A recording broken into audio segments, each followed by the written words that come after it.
Welcome back to Canadian diaries with Neethu. ഇത്തവണ welcome back പറയാൻ ഒരാളും കൂടിയും എൻ്റെ കൂടെ ഉണ്ട് കേട്ടോ. ഇതെൻ്റെ ചേച്ചിയുടെ മോനാണ്. ചേച്ചി എന്ന് പറയുന്നത് എൻ്റെ കസിൻ സിസ്റ്ററിൻ്റെ മോനാണ്. ഞങ്ങളിവിടെ കാനഡയിൽ ഒണ്ടാരിയോയിലാണ്. അപ്പൂൻ്റെ ഫാമിലി, അതായത് എൻ്റെ വല്യമ്മയുടെ മോളെൻ്റെ ചേച്ചി സെറ്റിൽഡ് ആയിട്ടുള്ളത് കാൽഗറിയിലാണ്. അവരുടെ ഫാമിലി സെറ്റിൽഡ് ആയിട്ടുള്ളത്. അപ്പോൾ അപ്പു മാത്രമാണ് ഇവിടെ ലണ്ടനിലുള്ള ഒരു കോളേജിൽ പഠിക്കുന്നത് കേട്ടോ. ഇത്തവണത്തെ വരവിനൊരു സ്പെഷ്യൽ ഉണ്ട്. സ്പെഷ്യൽ എന്ന് പറയാനൊന്നുമില്ല, മമ്മി 2 ദിവസം കഴിഞ്ഞാൽ പോവുകയാണ്. അപ്പോൾ മമ്മീനൊന്ന് കാണാനും യാത്ര കഴിക്കാനും പിന്നെ കുഞ്ഞിൻ്റെ കൂടെ കുറച്ച് നേരം സ്പെൻഡ് ചെയ്യാനൊക്കെ ആയിട്ട്. അപ്പോൾ ഇതാണ് നമ്മളുടെ കുട്ടി ഉച്ചയൂണ് കേട്ടോ. അപ്പം നമ്മൾ കഴിക്കാൻ പോവാണ്, നമ്മൾ മാവുണ്ടാൻ പോവാണ്. അപ്പൂനെ സംബന്ധിച്ചും ഇടയ്ക്ക് ഇങ്ങോട്ട് വരുമ്പോൾ ഒരു ഫാമിലി ഫീലാണ് അവന് കിട്ടുന്നതെന്നാണ് കേട്ടോ എൻ്റെ അടുത്ത് പറഞ്ഞത്.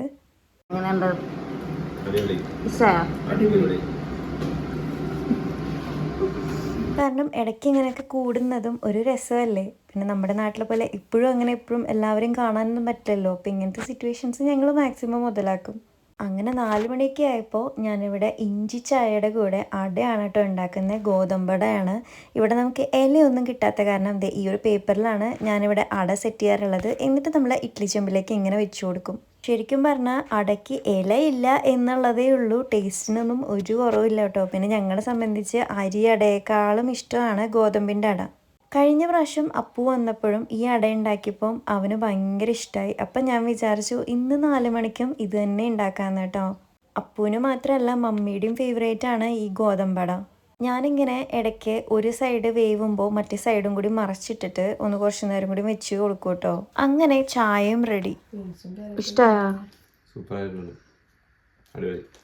ഞാനിങ്ങനെ ഇടയ്ക്കിടയ്ക്ക് ഇഷ്ടമായോ എന്ന് ചോദിക്കുന്നത് വേറെ ഒന്നുമല്ല കേട്ടോ. എൻ്റെ ലവ് ലാംഗ്വേജ് എന്ന് പറയുന്നത് ഞാൻ എപ്പോഴും പറയാറുണ്ട്, അത് ഞാൻ ഒരാൾക്ക് ഫുഡ് ഉണ്ടാക്കി കൊടുക്കുന്നതാണ്. ഒരാൾക്ക് ഫുഡ് ഉണ്ടാക്കി കൊടുത്തിട്ട് ഇഷ്ടമായില്ലെങ്കിൽ ഇഷ്ടമായില്ല എന്നും ഇഷ്ടമായെങ്കിൽ ഇഷ്ടമാണെന്നും കേൾക്കാൻ തന്നെ ഒരു വലിയ സുഖമുള്ള കാര്യമാണ്. അപ്പോൾ അതിനങ്ങനെ കണ്ടാൽ മതി. അല്ലാണ്ട് ഞാൻ ആരെയും നിർബന്ധിച്ച് ഫോഴ്സ് ചെയ്യിപ്പിച്ച് ഇഷ്ടമാണ് എന്ന് പറയിപ്പിക്കുന്നതല്ല. ഇനി ആരും അങ്ങനെ വിചാരിക്കല്ലേ. അപ്പോ എങ്ങനെയുണ്ട്? വെറുതെ പറയാം.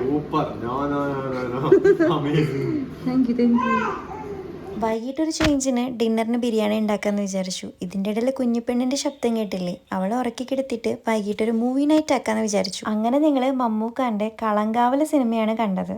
ശരിക്കും ഇന്നത്തെ ദിവസം ഭയങ്കര രസമായിരുന്നു. കാരണം അപ്പം വന്നപ്പോൾ ഞങ്ങൾ ഒന്നും കൂടി ഹാപ്പിയായി. ഹാപ്പി ആയെന്നല്ല, അപ്പു ഞങ്ങളെ ഹാപ്പി ആക്കി. നമ്മളെ ഒരാൾക്ക് ഹാപ്പി ആക്കാൻ പറ്റുന്നത് എത്ര മനോഹരമായിട്ടുള്ള കാര്യമല്ലേ. ഇത് കാണുമ്പോൾ നിങ്ങളും ഹാപ്പിയാണെന്ന് ഞാനും വിശ്വസിക്കുന്നു. അപ്പം നമ്മുടെ കുട്ടി വ്ളോഗ് എല്ലാവർക്കും ഇഷ്ടമായെന്ന് വിചാരിക്കുന്നു. അപ്പം ഞാൻ എപ്പോഴും പറയാനുള്ള പോലെ നമ്മുടെ ചാനൽ ആദ്യമായിട്ട് കാണുന്നവരാണെങ്കിൽ ചാനൽ ഒന്ന് സബ്സ്ക്രൈബ് ചെയ്തിട്ട് കാണാനായിട്ട് ശ്രമിക്കുക. പിന്നെ like, share and comment. Okay, thank you, by.